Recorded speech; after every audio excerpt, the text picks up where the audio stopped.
Olá, eu sou a doutora Glaura Lisboa, ginecologista em Jundiaí. Dando continuidade aos nossos vídeos sobre doenças sexualmente transmissíveis ou infecções sexualmente transmissíveis, hoje eu vou dar continuidade no primeiro vídeo sobre a papiloma vírus humano, que nós já falamos alguns detalhes importantes. Então, o que é o papiloma vírus humano ou HPV? Ele é um vírus que contamina a pele e mucosa dos indivíduos, levando à formação de verrugas anogenitais ou de cânceres conforme o tipo de vírus. E como ele é transmitido? Ele é transmitido pelo contato direto entre pele e mucosa. Então, pele, mucosa, contaminados. A transmissão é principalmente por via sexual, e isso inclui contato genital, oral, genital ou mesmo genital manual. Então, isso é importante porque não precisa haver penetração para haver contaminação através do HPV, tá? Uma contaminação pelo HPV. Ele também pode ser transmitido da mãe para o filho durante o parto, através do canal do parto, mas eu vou me deter mais nesse aspecto fora da gestação para vocês. Então, em termos de HPV, eu posso ter duas situações. Eu tenho que considerar duas situações: a evolução do HPV e as manifestações. Eu vou detalhar para vocês cada uma delas. Nesse slide, vocês podem ver a evolução. Então, o que acontece, uma vez que a pessoa está contaminada, como vai evoluir a infecção do HPV no organismo? É muito importante a relação do HPV com o sistema imunológico, se ele está diminuído, se ele está funcionando bem. Então, se eu tenho uma resposta imunológica local ou sistêmica, ou seja, local da região onde houve a contaminação ou do próprio organismo, eu posso ter uma cura espontânea com eliminação completa do vírus. Eu posso ter uma persistência do vírus associada a uma citologia normal ou alterações citopáticas discretas. São alterações, por exemplo, eu faço um Papa Nicolau e eu tenho uma citologia normal, mas sem manifestação na citologia ou alteração muito discreta. E alterações celulares mais intensas que podem desaparecer completamente ou, se forem persistentes, podem progredir ou não para carcinoma in situ ou carcinoma invasor. Assim como nós podemos ter evoluções diferentes pertinentes a como está a imunidade do indivíduo, eu posso ter também diferentes manifestações. Então, essas manifestações elas vão ser representadas por sinais e sintomas que eu vou descrever para vocês. Então, a pessoa pode ser assintomática. Na maioria das pessoas, o HPV é assintomático. Ela é transmissora, a pessoa transmite o HPV, mas não sabe que tem o vírus. Podem apresentar manifestações clínicas, subclínicas e latentes. Quando eu vou ter a manifestação clínica? Quando existe uma diminuição da resistência do organismo, ou seja, como as pessoas falam, a imunidade caiu, o HPV se multiplica e ele vai aparecer na forma de verruga, que é conhecida como crista de galo, cavalo de crista. Então, são verrugas que, na maioria das infecções das mulheres, tá? Ele tem, principalmente adolescentes, ele tem uma resolução espontânea pelo próprio organismo em até 24 meses. As primeiras manifestações que eu tenho das verrugas, elas aparecem de 2 a 8 meses, mas podem demorar até 20 anos para aparecer algum sinal da infecção. Isso é uma coisa muito importante quando a gente pensa no aparecimento de uma verruga dentro de um casal e tem aquele conflito dentro do relacionamento. Mas a gente vai falar disso um pouco mais para frente. Em termos de manifestações subclínicas, são aquelas manifestações que não são vistas a olho nu. Não é como a verruga, que eu olho e eu identifico aquela verruga como sendo uma verruga de condiloma. Mas as subclínicas eu preciso de outros métodos diagnósticos para fazer o auxílio da detecção da presença do HPV. E a infecção latente, ele pode levar meses ou anos sem se manifestar nada. Eu vejo através de alguns exames, mas não são visíveis a olho nu. Cada uma dessas situações eu vou detalhar mais para vocês entenderem.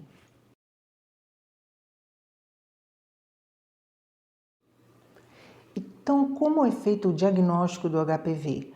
O diagnóstico do HPV não é feito por um exame de sangue. Ele é feito através das alterações morfológicas que o HPV faz sobre a citologia, a histopatologia e através de testes de biologia molecular. O período de tempo que vai da contaminação até o aparecimento de um câncer invasor é muito longo, pode demorar até 20 anos. E é importante entender que esse período ajuda você também a fazer um diagnóstico do que está acontecendo. As doenças que podem alterar a imunidade, como doenças imunossupressoras, HIV, fumo, podem também ajudar a manifestação do HPV quando ele está em algum estado que a gente poderia dizer latente.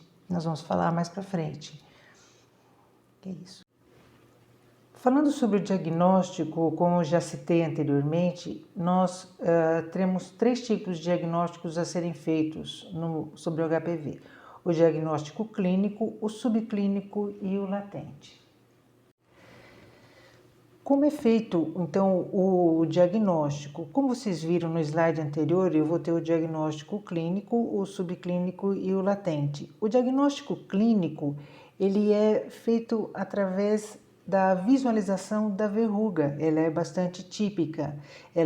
Podem ser verrugas únicas ou múltiplas, de diferentes tamanhos. Essas verrugas, elas podem desaparecer espontaneamente, evoluir ou fundir-se nas bases até formar grandes massas, como se fossem um aspecto de couve-flor. Elas podem ser achatadas, papulosas, ou seja, elas são elevadas e sólidas, podem ter diferentes cores, como cor da pele, hiperpigmentada, elas são mais escuras, ou mais avermelhadas, que são as eritematosas, mas sempre com papilomatosas, como se fossem uns dedinhos de luva, com aspecto de couve-flor. Pode não haver sintoma nenhum, mas às vezes existem coceira, elas podem sangrar. Geralmente essas verrugas são causadas pelo tipo 6 e 11 do HPV. Esse diagnóstico é sempre clínico, ou seja, você olhou uma verruga condilomatosa, ela não inspira muita dúvida por causa do aspecto. Vocês vão ver no próximo slide.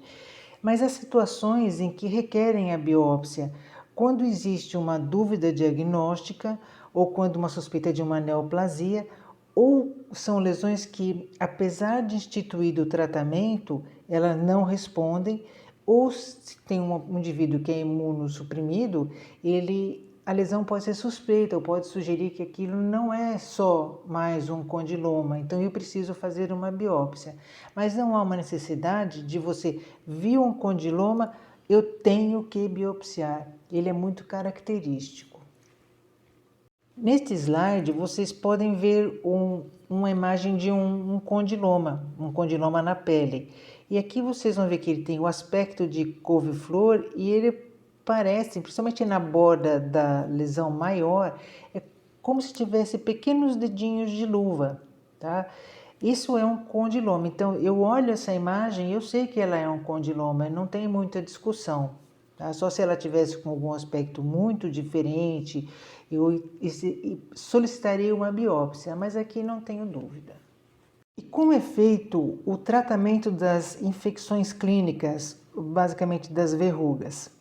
Aqui nós temos uma situação bastante interessante. Se eu tratar ou não tratar, o que pode acontecer com as verrugas? Elas podem desaparecer, ou seja, houve uma ativação ou uma melhoria da situação imunológica daquele indivíduo. Elas podem permanecer inalteradas ou podem aumentar de número ou volume. E quando se fala, vamos tratar uma verruga, é para você ficar livre do HPV? Não, é uma questão estética e vai levar a períodos livres das lesões em muitos indivíduos. Mas a eliminação da verruga não elimina o vírus. O que elimina o vírus é o seu sistema imunológico. É também importante, quando se trata esses condilomas, eles podem além de deixar um aspecto estético melhor, ele vai evitar infecções secundárias e evolução para malignização. Tá? A maioria dos HPV são 6 e 11, são de baixo risco, mas 5% eu tenho um vírus de alto risco. E também, no caso das mulheres grávidas, a prevenção da transmissão vertical, ou seja, quando existem condilomas dentro da vagina ou no canal de parto, no canal de parto, levando a papilomatose juvenil recorrente e diminuição da formação do condiloma gigante. Então, a gente pode tratar o HPV na gestante. Então, as recidivas, ou seja, voltar a ter condilomas, são tempo variáveis, sempre relacionado ao sistema imunológico. E o tratamento é individualizado, depende da característica da lesão, da disponibilidade dos recursos, da experiência do profissional que está tratando, da aceitação do paciente e estado imunológico do indivíduo, e com efeitos adversos conforme cada tratamento. Quando eu digo característica de lesão, eu julgo meu tratamento também a extensão, quantidade e localização. Então essas são as bases para o tratamento que nós vamos ver a seguir. Estabelecendo o tratamento das infecções clínicas, que são as verrugas, eu vou ter duas situações, os tipos e os métodos de tratamento. Os tipos de tratamento, ele pode ser domiciliário ou ambulatorial. O domiciliar é aquele que você vem no médico, a gente prescreve a medicação e você vai fazer uso dessa medicação em casa, sem precisar do auxílio de um profissional aplicando o remédio para você. O ambulatorial, existem diversos tratamentos e são feitos pela equipe de saúde, às vezes dentro de hospitais, às vezes no consultório, então é o médico que aplica isso. Em termos de método de tratamento, nós vamos ter os químicos, os cirúrgicos e os imunoestimuladores. No tratamento das infecções clínicas da verruga condilomatosa, eu posso usar os métodos químicos imunomoduladores e os métodos cirúrgicos. Como os métodos químicos, eu tenho o ácido tricloroacético em diferentes concentrações, variando de 50% a 90%, a podofilina a 10% a 25% em veículo alcoólico ou tintura de benjoim e a podofilotoxina creme. O ácido tricloroacético, o que ele faz? Ele coagula as proteínas do condiloma e faz uma destruição tecidual. Essa variação de concentração é porque eu uso concentrações maiores ou menores conforme o local que eu estou aplicando o ácido tricloroacético. O ácido tricloroacético pode ser usado na gestação, como eu já falei. A podofilina, ele é aplicado pelo profissional de saúde, é contraindicado na gestação. E a podofilotoxina é um princípio ativo purificado da podofilina. Os imunomoduladores, o que eles fazem? Eles estimulam a imunidade local de onde está sendo aplicado. Então, eu tenho um condiloma, vou aplicar esse Imiquimod creme, ele vai solicitar a imunidade daquele local e isso ajuda a verruga a desaparecer. Com os métodos cirúrgicos, eu tenho uma destruição física focal e a cirurgia de alta frequência e as cirurgias efetivamente. Então, em termos de destruição física focal, Por quando elas são usadas? Elas são nas lesões cutâneas que a queratina, a superfície da pele impede a penetração da medicação tópica ou dificulta, né? Ou lesões muito grandes, são aquelas, digamos, que tiver uma couve-flor muito grande, né? Pedunculadas e volumosas, né? Então, o que eu posso usar? A crioterapia de gás carbônico ou óxido nitroso, que faz uma congelação das lesões. A eletrocirurgias com eletrocautério e vaporização a laser de CO2. A cirurgia de alta frequência é uma cirurgia também, ela faz a excisão da zona de transformação. E as cirurgias, de fato, são conização a laser ou bisturi e retirada de lesões pequenas ou pedunculadas com tesouras. Esses métodos cirúrgicos aqui, eles, como tratamento, alguns deles já são usados quando existem as neoplasias intraepiteliais ou de colo de útero ou de vagina, em graus mais avançados. Então, nem sempre eu estou usando um método cirúrgico para uma lesão muito pequenininha. Então, por isso que a gente volta àqueles lá anterior. O tratamento é individualizado, considerando número de lesões, extensão de lesão, situação imunológica do indivíduo. Então, isso tudo tem que ser considerado quando eu escolho um método de tratamento para o condiloma. O próximo slide eu vou explicar para vocês como eu vou integrar o método de tratamento, se é um método ambulatorial ou se é um método domiciliar, com as formas de tratamento, o químico, o cirúrgico e o imunológico. Para isso, eu coloquei para vocês verem um gráfico, um fluxograma do Ministério da Saúde e que ele vai mostrar direitinho quais métodos eu posso usar a domicílio e quais métodos não eu tenho que fazer em termos ambulatoriais. O que é importante falar? O que é um tratamento ambulatorial? Aquele que é feito dentro de uma unidade de saúde, por um profissional de saúde, tá bom? Então, eu vou mostrar para vocês e vou explicar os detalhes, vai ficar mais fácil de entender. Então, chega um paciente, uma pessoa, e ela tem uma verruga anogenital sugestiva de HPV. O que eu vou perguntar, como sempre nós já vimos nos outros slides, a anamnese e o exame clínico são importantes. Então, as práticas sexuais, os fatores de risco para as infecções sexualmente transmissíveis, aquelas imagens que eu mostrei para vocês, aquelas descrições nos outros slides. Então, as lesões pontiagudas, únicas ou múltiplas, achatadas ou papulosas, tá? Papilomatosas e semelhantes a uma couve-flor. Então, eu tenho este quadro clínico. Aqui eles falam de casos especiais sobre gestantes, crianças, imunossuprimidos, verrugas de grande volume e doença disseminada.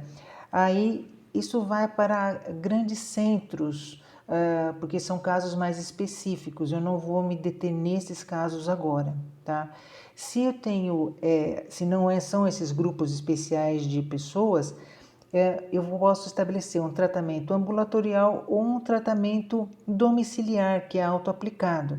Então, quais são os tratamentos que são domiciliares autoaplicados? Eu posso ser o imiquimod ou a podofilotoxina creme.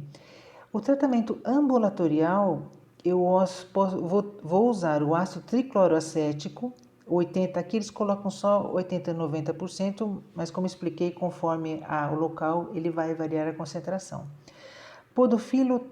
Podofilina, 10 a 25%, ou eletrocauterização cirúrgica, ou exérese cirúrgica, ou crioterapia.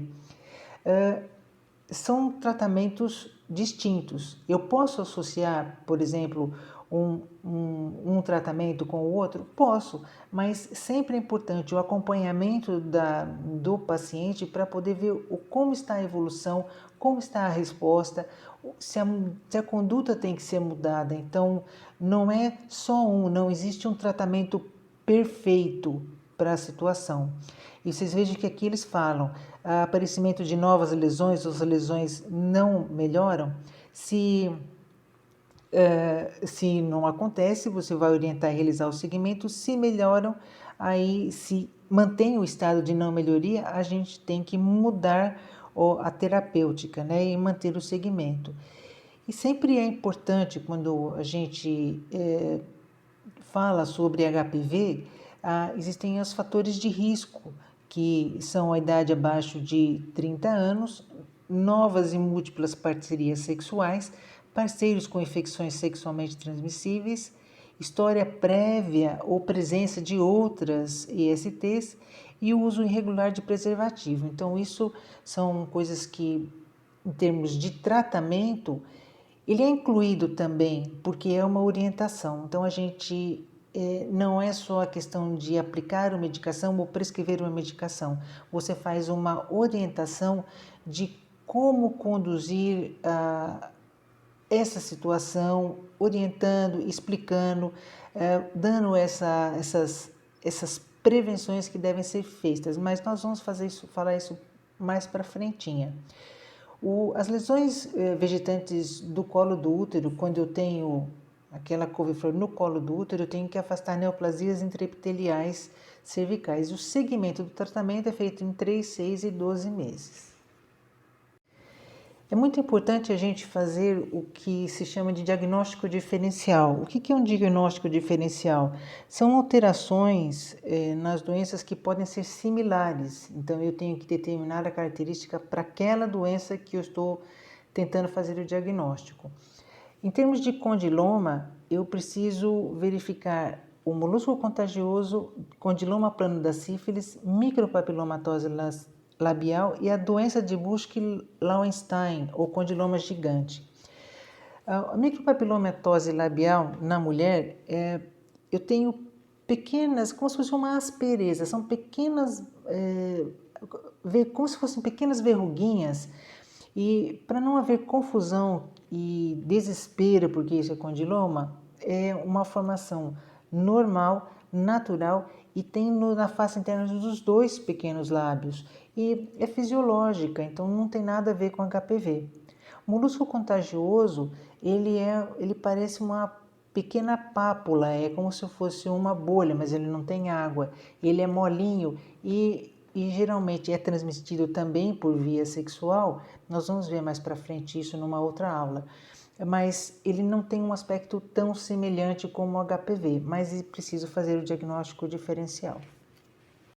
Nós vamos falar agora sobre as infecções subclínicas. Nós já vimos as clínicas, que tem os sintomas, tem os sinais, tem a verruga condilomatosa.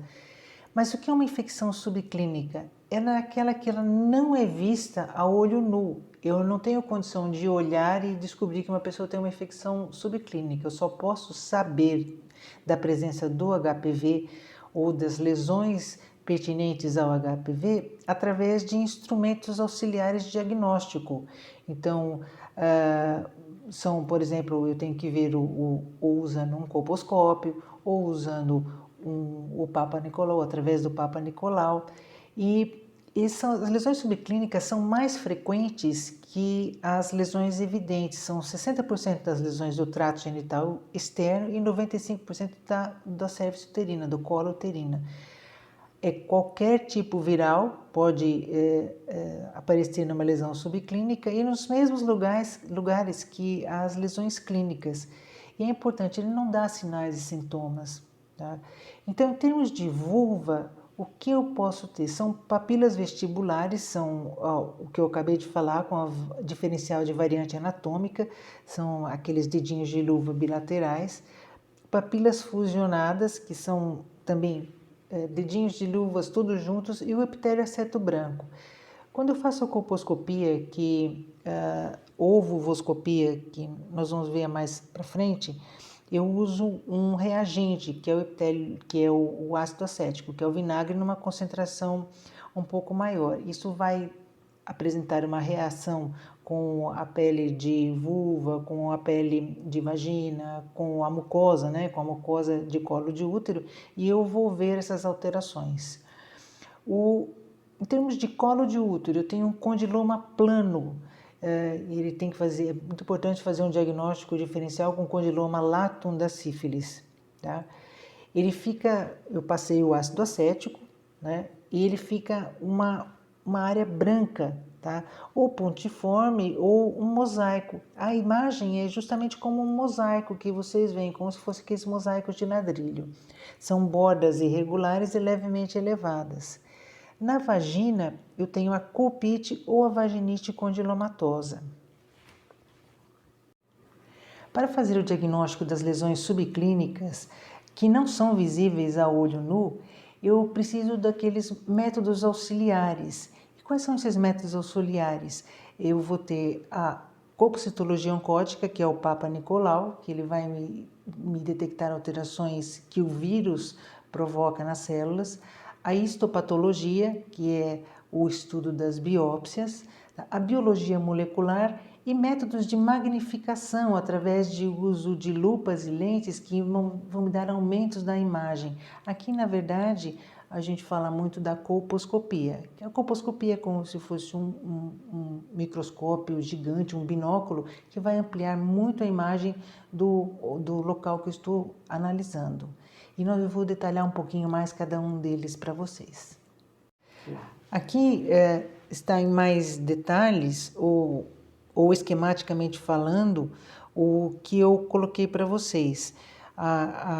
O Papa Nicolau, como exame complementar, o Papa Nicolau, a citologia cérvico-vaginal, a histopatologia, que são as biópsias, a biologia molecular e os instrumentos com poder de magnificação após uso de reagentes para contraste, como a colposcopia, vulvoscopia, anoscopia, porque esses aparelhos de magnificação, eles são usados para ver todos esses órgãos, para ver o ânus, para ver vulva, colo do útero, pênis. Então, ele tem esse uso.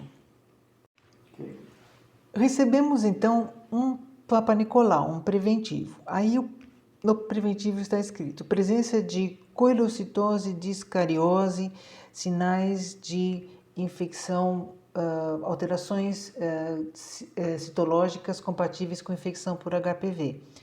Então, isso sempre gera uma preocupação muito grande. Mas o que efetivamente é isso?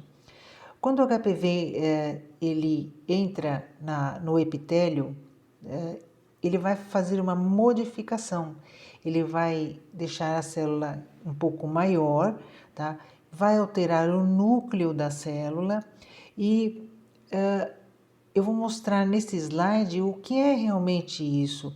A coilocitose, que é quando você tem uma célula grande, fica feito uma vacuolizada, né? E os núcleos ficam localizados na periferia das células. Vocês vão ver o núcleo é aquela parte mais escura, tá? A discariose é quando o núcleo da célula fica alterado, então ele está como se dividido em dois, tá? É o sinal da infecção pelo HPV. Agora, conforme eu tenho esta alteração de discariose e coilocitose, e nos níveis do epitélio, que nós vimos, vocês podem até fazer um parênteses com essas dúvidas nessas palavras de epitélio, onde fica alterado, sobre os exames, no outro vídeo sobre o exame de Papa Nicolau. Então, pode ser que dê para refrescar um pouco a lembrança. Então, se eu tenho essas alterações, por exemplo, em todos os níveis dos graus, e eu posso estar frente a uma neoplasia intraepitelial. Então, por isso que o Papa Nicolau, ele me ajuda a fazer um diagnóstico, porque a presença de coilocitose e discariose pode sugerir infecção de HPV e, conforme o grau, as neoplasias intraepiteliais.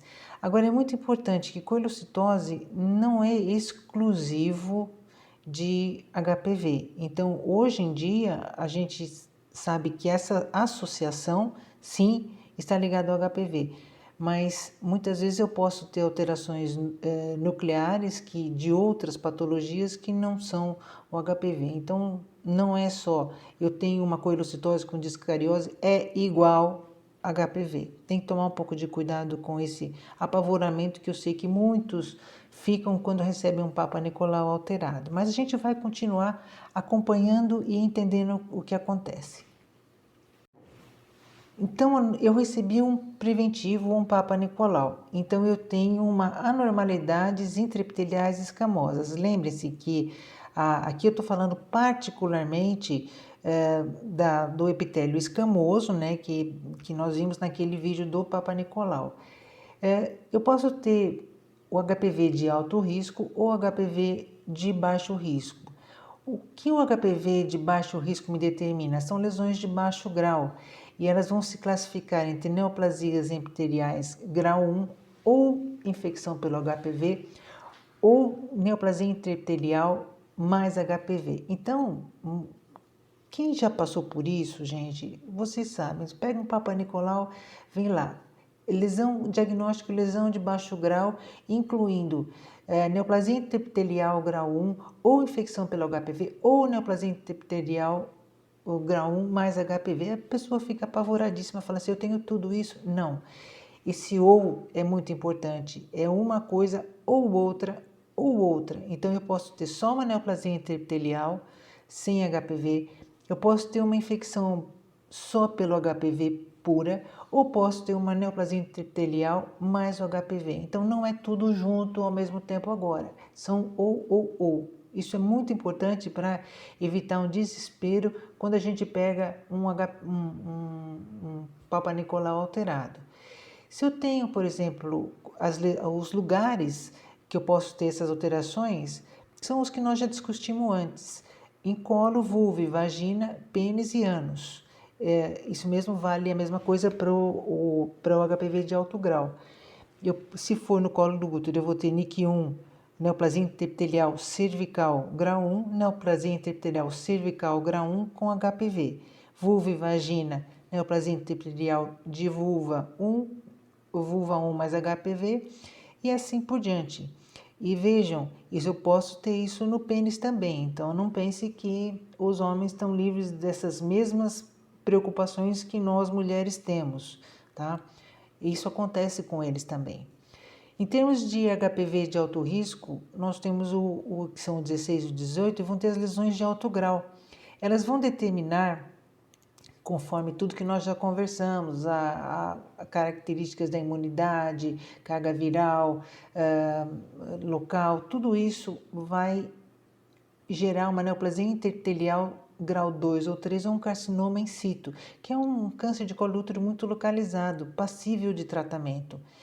Eu posso ter a mesma situação, colo, vulva, vagina, pênis, ânus, ou, por exemplo, no pênis, neoplasia intraepitelial de pênis grau 2 ou 3, um CA in situ. E é mesmo valendo para vulva, vagina e colo.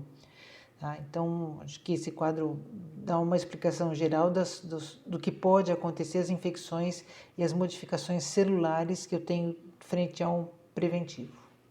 O próximo método diagnóstico de infecções subclínicas é a colposcopia. A colposcopia é um aparelho que usa um sistema de lentes que promove um aumento da região que eu estou examinando. Então eu vou falar sobre o colo do útero que vai ficar mais fácil de entender.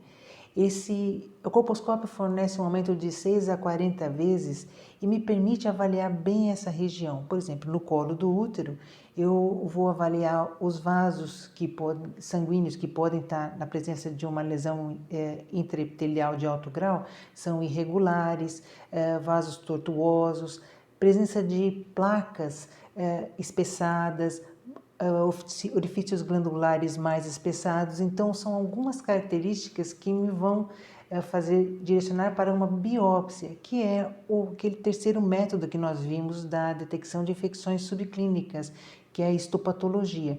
Então, eu fiz a colposcopia, percebi uma alteração, fiz uma biópsia e este fragmento vai ser examinado para me determinar qual tipo de alteração existe naquele colo do útero, para então estabelecer um tratamento. Então, colposcopia, gente, não é exame de rotina.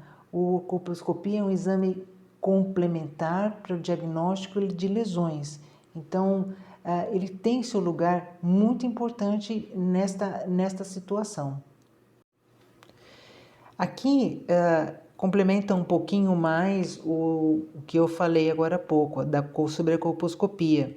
Ela faz um diferencial das alterações que poderiam ser fisiológicas ou patológicas da mucosa e trato genital, através dessas lentes de aumento, né?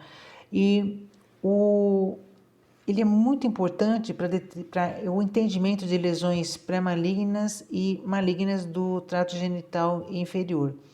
E a coisa muito importante que eu sempre falo para vocês, ele direciona a biópsia. A função da colposcopia é direção e avaliação do local certo a ser biopsiado, para elucidação diagnóstica em exames que eu tenho, por exemplo, um Papa Nicolau alterado.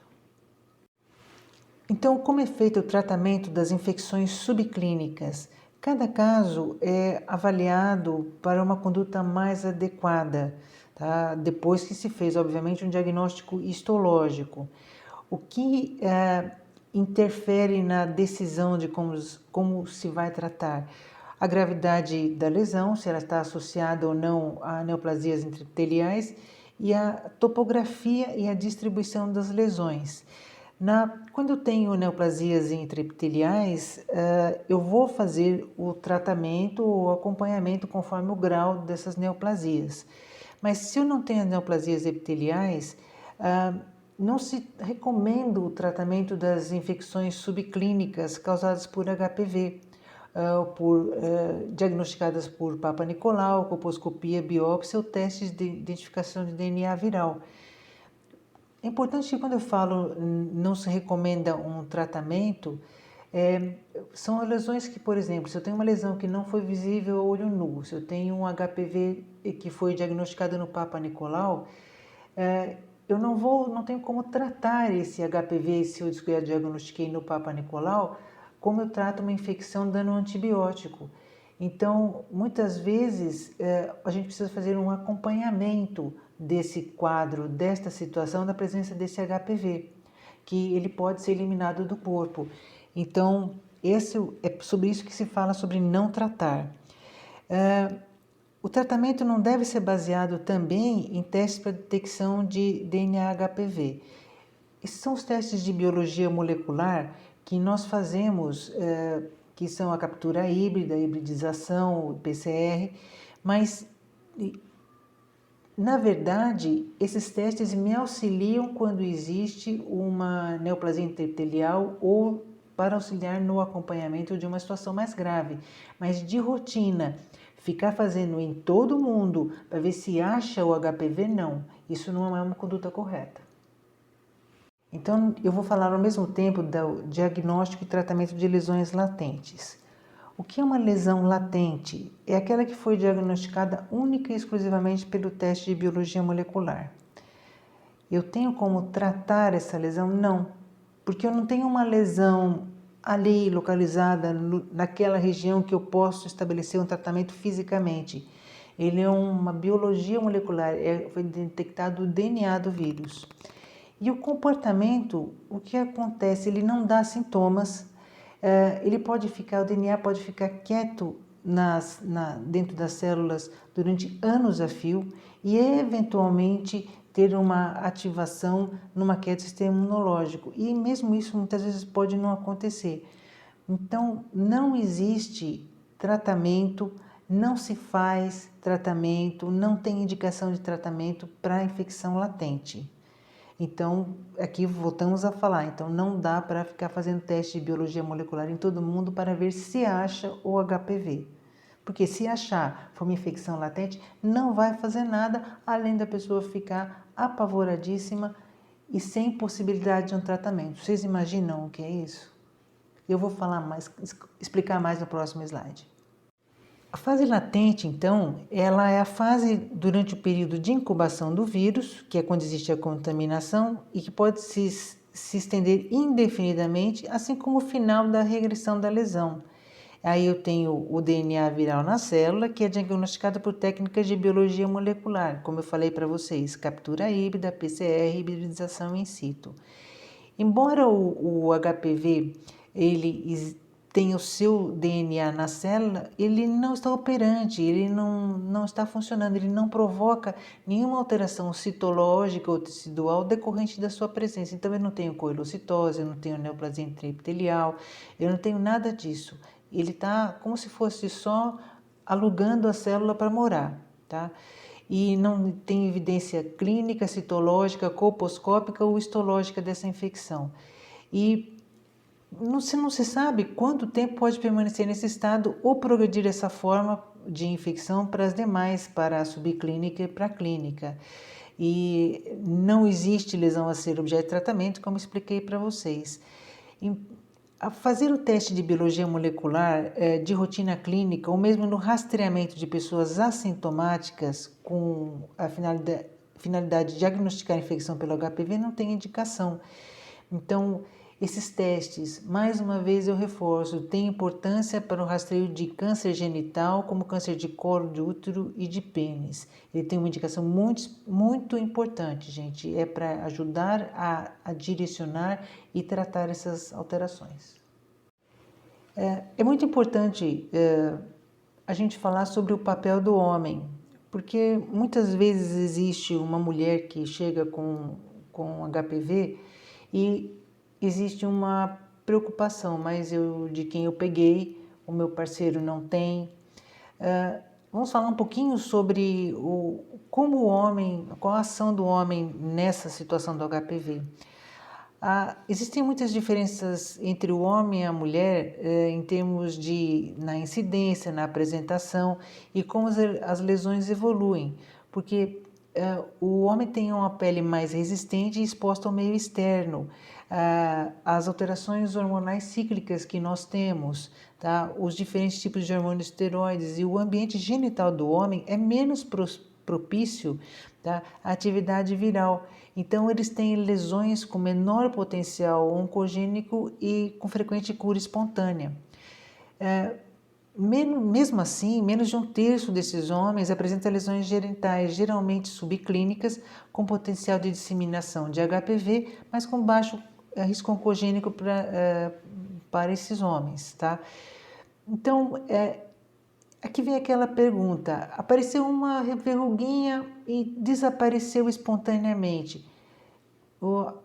Poderia ser um HPV? Sim, poderia, porque ele pode desaparecer espontaneamente, porque justamente o pênis é mais exposto do que colo do útero, do que vulva, do que vagina, né? O homem frequentemente é assintomático e pode ser o responsável pela transmissão para suas parceiras, tá? O epitélio genital, a pele da área genital masculina, ela é um reservatório de HPV. O pênis e a uretra são mais comuns, então no canalzinho da urina, na uretra masculina, eu posso encontrar verrugas. É onde eu falei para vocês lá que tenho que usar um ácido tricloracético numa concentração muito baixa para não causar o que a gente chama de uma estenose, que é um estreitamento. O HPV pode estar presente na superfície aparentemente normal do pênis e da uretra masculina, e a ausência desses reservatórios, tá? Perdão, a existência desses reservatórios pode ser um pré-requisito para a transmissão sexual do HPV, tá? Encontro de lesões pré-neoplásicas ou neoplásicas associadas aos vírus em ambos os sexos, tá? E todas as outras situações, o vírus pode ter pode ter manifestações clínicas, subclínicas, latentes. O diagnóstico e o tratamento é idêntico ao aplicado às mulheres. Estamos chegando quase ao fim do nosso vídeo e um aspecto muito importante é a prevenção. Eu vou destacar os tópicos que eu acho que são mais importantes para falar para vocês, como a vacina, o uso de condom, diminuição de parceria. Nós vamos ver isso e daí uma palavrinha final e vamos encerrar mais esse vídeo. Em termos de prevenção, nós vamos ter a vacinação. A vacinação é oferecida pelo Ministério da Saúde É uma vacina quadrivalente, disponível em todas as unidades de saúde. As meninas de 9 a 14 anos e os meninos de 11 a 14 anos são 2 doses de 0 e 6 meses. Os transplantados de órgãos sólidos, de medula óssea ou pacientes oncológicos ou vivendo com HIV são homens e mulheres dos 9 aos 26 anos, 3 doses, 0, 2 e 6 meses. É muito importante, se você vai até o posto de saúde para fazer uma vacinação para HPV, atualize seu calendário vacinal. Vacine-se também contra hepatite A e hepatite B. Essas vacinas são disponíveis nos postos de saúde e eles vão ajudar você também a fazer o que a gente chama de um sexo seguro. Porque sexo seguro não é só usar a camisinha. Sexo seguro é também você estar com o seu sistema imunológico em ordem. É você se prevenir contra a hepatite B, se prevenir contra a hepatite A, manter a sua higiene, se alimentar bem, ter o seu organismo em dia. Então, essa é a extensão de sexo seguro, tá? A realização do Papa Nicolau, essa em função da detecção das lesões precursoras do câncer de colo de útero, que é possível detectar alterações muito iniciais e que levam muito tempo para evoluir para um câncer invasor. Então, não tem sentido a gente morrer de câncer de colo de útero nos dias de hoje. Uso de preservativo masculino ou feminino. Isso é uma coisa que eu sei que muita gente não gosta, atrapalha, tira o prazer, coisa e tal, mas é a prevenção para evitar doenças sexualmente transmissíveis. Existe uma situação em que se fala que o preservativo masculino não protege completamente. De fato, ele não protege completamente porque ele só envolve o pênis. Então, eu posso ter o HPV em saco escrotal ou em outras áreas genitais em que pode haver uma contaminação, como eu já falei, pode haver de pele a pele ou pele a mucosa. O preservativo feminino também é disponível nos postos de saúde, só que ele dá uma proteção mais ampla, não só para a vagina como para a vulva. Obviamente, não vai usar, cada um vai usar um preservativo e os dois ao mesmo tempo, porque não vai funcionar. Então é importante usar um ou outro, porque a doença sexualmente transmissível está aí para todo mundo. HIV, HPV, hepatite B, hepatite C estão presentes na relação não protegida e a gente pode evitar isso. Evitar o fumo, a redução do número de parceiros, como vocês viram naquele slide, aquele fluxograma dos tratamentos de lesões clínicas, o número de parceiros muito grande com sexo não protegido, sem camisinha feminina ou masculina, aumenta o risco de contaminação por doenças sexualmente transmissíveis. E uma doença sexualmente transmissível abre a porta para outra. Então, por que você vai se expor a um HIV, que é o vírus da imunodeficiência humana, se você pode evitar isso? Conhecer o status sorológico do HIV do parceiro sexual. Também isso é muito importante e aqui tem que haver uma relação de confiança, porque quando a gente começa um relacionamento, muitas vezes a gente olha para a pessoa e fala: nossa, essa pessoa tá uma cara saudável, tá boazinha, não parece ter doença, mas a gente não sabe. O vírus do HIV, ele pode demorar até 10 anos para manifestar a AIDS, doença. E a pessoa é saudável enquanto o sistema imunológico está brigando, só que ela contamina. Então, a gente tem que, numa relação de confiança, conversar. Olha, eu vou fazer meus exames de sorologia, gostaria que você fizesse os seus. Você fala, mas eu vou fazer isso com todo mundo que eu vou ficar? Olha, gente, do jeito como as doenças sexualmente transmissíveis estão avançando, era interessante ou ter uma diminuição do número de parceiros ou fazer sexo protegido com todos os parceiros que você tenha, sem exceção, e conversar sobre essa possibilidade. Como eu falo, isso é uma relação de confiança e é importante para a nossa saúde, a saúde do homem, a saúde da mulher. Manter a higiene pessoal também é muito importante e a realização periódica de sorologias para doenças sexualmente transmissíveis. Tá? Isso também é importante, porque eu sei que muitas vezes a gente confia, cria confiança num parceiro, comecei a namorar essa pessoa e tal, cria confiança, a gente abre a mão da camisinha e depois descobre que o parceiro não era tão confiável. E aí começou o nosso inferno emocional, começou o nosso inferno psicológico. Então, por isso eu falo, é segurança de você. Hoje é seguro de vida você fazer um sexo protegido. Aqui eu vou fazer algumas considerações finais que eu acho muito importante a gente também levar em conta. Porque o HPV ele tem uma infecção assintomática e por um período de incubação relativamente longo, na maioria das vezes não é possível estabelecer aonde foi que a contaminação aconteceu e em qual parceria sexual iniciou-se a infecção. É possível que a infecção por HPV tenha acontecido naquela parceria que não apresenta nenhuma manifestação. E isso gera geralmente muita confusão, porque você vê uma mulher com HPV, ela fala, eu peguei do meu parceiro. Não dá para saber, gente. A não ser que a mulher, eu estou falando da mulher, são as minhas pacientes, começou sua vida sexual com esse parceiro, aí não tem para onde correr, é ali, é aquele parceiro. Mas se os dois tiveram outras parcerias e não houve um sexo protegido ou usou camisinha, mas não, digamos, tão religiosamente, você pode ter uma contaminação por HPV. Não dá para saber de onde foi. Então, quando a gente tem uma mulher que está contaminada, é importante conversar com o parceiro sobre isso. O parceiro deve ser avaliado em termos de que ele pode se beneficiar de um exame médico para verificação de condilomas não suspeitados. Por exemplo, às vezes o homem pode ter um condiloma atrás do saco escrotal e não percebe. Tá?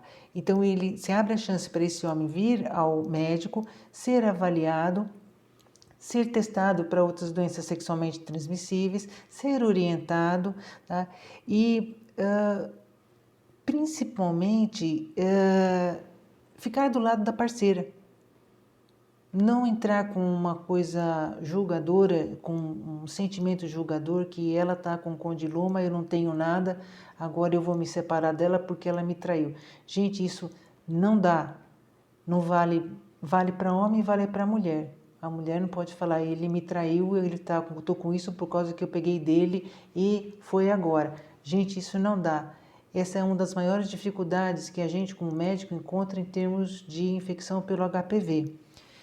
Então, quando acontece, é acompanhar, tratar. E as mulheres devem sempre se manter fazendo o Papa Nicolau, que é o preventivo, tá?